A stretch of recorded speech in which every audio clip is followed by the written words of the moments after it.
ஒரு பெண்ணின் மனதில் எழுந்த ஒரு சிறிய வேண்டுதல். என் குடும்பம் எப்பொழுதும் நலமாக இருக்க வேண்டும். என் கணவர் நீண்ட ஆயுளுடன் வாழ வேண்டும். என் வீட்டில் செல்வமும் சந்தோஷமும் அமைதியும் குறையாமல் இருக்க வேண்டும். இந்த வேண்டுதல் தான் பல நூற்றாண்டுகளாக எண்ணற்ற பெண்களின் பிரார்த்தனையாக மாறியது. அந்த பிரார்த்தனைக்கு அருள் தரும் தெய்வீக வடிவமாக வழிபடப்படும் அன்னைதான் வரலட்சுமி. வரலட்சுமி நோன்பு என்பது வெறும் செல்வம் வேண்டி செய்யப்படும் ஒரு விரதம் அல்ல. அது குடும்ப நலம், கணவனின் ஆயுள், குழந்தைகளின் நல்வாழ்வு, வீட்டில் மகிழ்ச்சி, மன அமைதி, இறை நம்பிக்கை ஆகியவற்றை வேண்டி செய்யப்படும் ஒரு புனிதமான வழிபாடு. ஆனால் வரலட்சுமி நோன்பின் பின்னால் இருக்கும் அந்த பழமையான கதை என்ன? வரலட்சுமி அம்மன் ஏன் அவதரித்தாள்? இந்த நோன்பை முதலில் யார் செய்தார்கள்? அதை எப்படி செய்ய வேண்டும்? என்னென்ன பொருட்கள் தேவை? எந்த நேரத்தில் பூஜை செய்ய வேண்டும்? கலசம் வைப்பதன் அர்த்தம் என்ன? மஞ்சள் சரடு ஏன் கட்டப்படுகிறது? அம்மனுக்கு படைக்கப்படும் நைவேத்தியத்தின் முக்கியத்துவம் என்ன?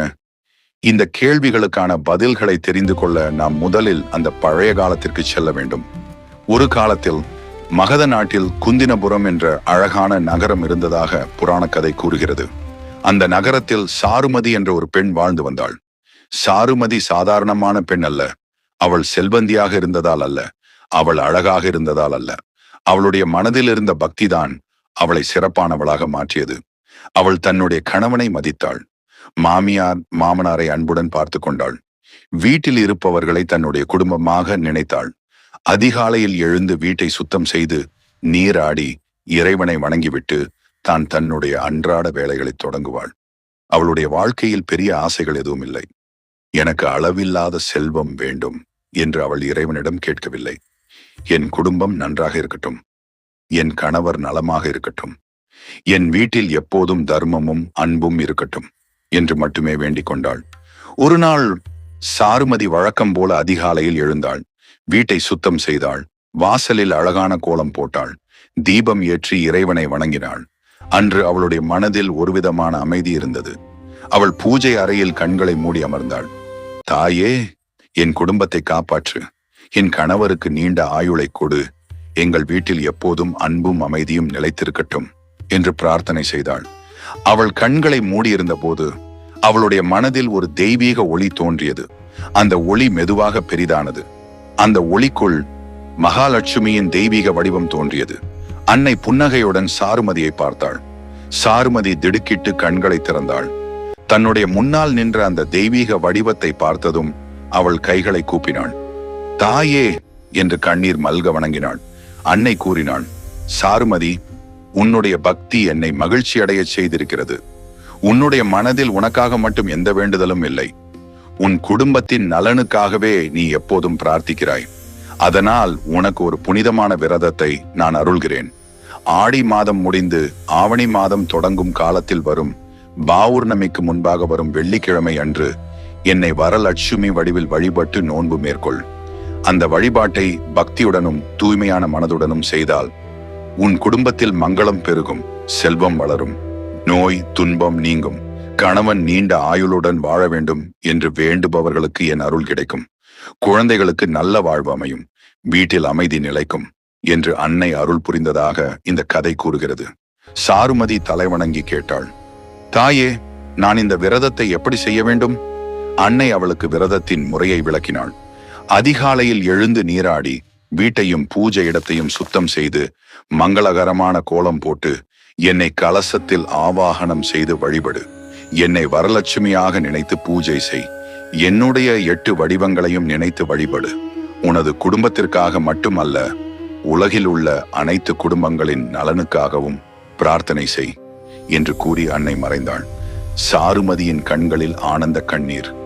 அவள் அந்த தெய்வீக அனுபவத்தை தன்னுடைய கணவனிடமும் குடும்பத்தினரிடமும் கூறினாள். அதன் பிறகு வந்த வரலட்சுமி நோன்பு நாளில் சாருமதி அதிகாலையிலேயே எழுந்தாள். முதலில் வீட்டை சுத்தம் செய்தாள். வாசலில் மங்களகரமான கோலம் போட்டாள். பூஜை அறையை சுத்தம் செய்தாள். ஒரு மரப்பலகையை வைத்து அதன் மீது மஞ்சள் அல்லது சந்தனத்தால் அலங்காரம் செய்தாள். பின்னர் கலசத்தை தயார் செய்தாள்.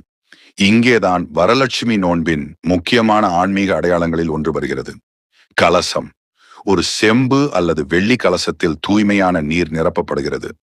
அதில் மஞ்சள், குங்குமம் அக்ஷதை போன்ற மங்களப் பொருட்கள் சேர்க்கப்படலாம். கலசத்தின் வாயில் மாம்பழ இலைகள் வைக்கப்படுகின்றன. அதன் மீது தேங்காய் வைக்கப்படுகிறது. தேங்காயில் மஞ்சள் குங்குமம் வைத்து அலங்கரிக்கப்படுகிறது. சில குடும்பங்களில் கலசத்தின் மீது அம்மன் முகம் பொருத்தப்படுகிறது. சிலர் முழுமையான லட்சுமி அலங்காரம் செய்து வழிபடுகிறார்கள். இதன் பொருள் என்ன? கலசம் என்பது வெறும் பாத்திரம் அல்ல. அது உயிரையும் வளத்தையும் குறிக்கும் ஒரு புனித சின்னமாக பார்க்கப்படுகிறது. அதில் இருக்கும் நீர் வாழ்க்கையை குறிக்கிறது. மாம்பழை வளர்ச்சியையும் வளத்தையும் குறிக்கிறது. தேங்காய் பூரணத்தையும் மங்களத்தையும் குறிக்கிறது. மஞ்சள் மங்களத்தின் அடையாளம். குங்குமம் சக்தியின் அடையாளம். இவ்வாறு ஒவ்வொரு பொருளுக்கும் ஒரு ஆன்மீக பொருள் உள்ளது. சாருமதி கலசத்தை அமைத்து, அம்மா வரலட்சுமியே, இந்த கலசத்தில் எழுந்தருளி எங்கள் இல்லத்தை அருளால் நிரப்ப வேண்டும் என்று மனதார வேண்டிக் கொண்டாள். பின்னர் அம்மனை அழகாக அலங்கரித்தாள். பூக்களால் அலங்கரித்தாள்.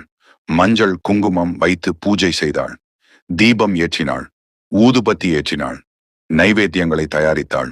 வெற்றிலை, பாக்கு, பழங்கள், தேங்காய், இனிப்பு வகைகள், சுண்டல் போன்றவற்றை குடும்ப வழக்கப்படி படைத்தாள். பின்னர் அம்மனுக்கு பூஜை தொடங்கியது.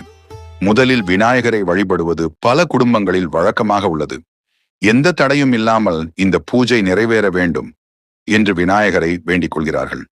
அதன் பிறகு வரலட்சுமி அம்மனை தியானித்து அம்மனுடைய அஷ்டலட்சுமி வடிவங்களை நினைத்து வழிபடுகிறார்கள். ஆதிலட்சுமி, தானியலட்சுமி, தைரியலட்சுமி, கஜலட்சுமி, சந்தானலட்சுமி, விஜயலட்சுமி, வித்யாலட்சுமி, தனலட்சுமி என்று 8 வடிவங்களையும் நினைவு கூறலாம். இங்கே ஒரு முக்கியமான விஷயம். லட்சுமி என்றால் பணம் மட்டும் என்று நினைத்து விடக்கூடாது. செல்வம் என்பது பணம் மட்டுமல்ல. நல்ல அறிவும் ஒரு செல்வம். நல்ல உடல் நலமும் ஒரு செல்வம். குடும்பத்தில் அன்பும் ஒரு செல்வம். துணிச்சலும் ஒரு செல்வம். வெற்றியும் ஒரு செல்வம். நல்ல குழந்தைகளும் ஒரு செல்வம். உணவும் தானியமும் ஒரு செல்வம். அதனால் தான் லட்சுமியின் பல்வேறு வடிவங்கள் வழிபடப்படுகின்றன. பூஜையின் போது வரலட்சுமி விரத கதையை படிப்பதும் அல்லது கேட்பதும் வழக்கமாக உள்ளது. அந்த கதையை கேட்டுக்கொண்டிருந்த சாருமதியின் மனதில் இறைவனிடம் உண்மையான பக்தியுடன் செய்யப்படும் ஒரு சிறிய பிரார்த்தனை கூட எவ்வளவு பெரிய அருளை தரக்கூடும் என்ற உணர்வு ஏற்பட்டது. பூஜை முடியும் நேரம் வந்தது. அப்போது சாருமதியும் அவளுடன் நோன்பு மேற்கொண்ட பெண்களும் மஞ்சள் சரடு அணிந்தனர். மஞ்சள் சரடு அல்லது நோன்பு சரடு என்பது இந்த விரதத்தின் முக்கியமான மங்கள அடையாளங்களில் ஒன்று.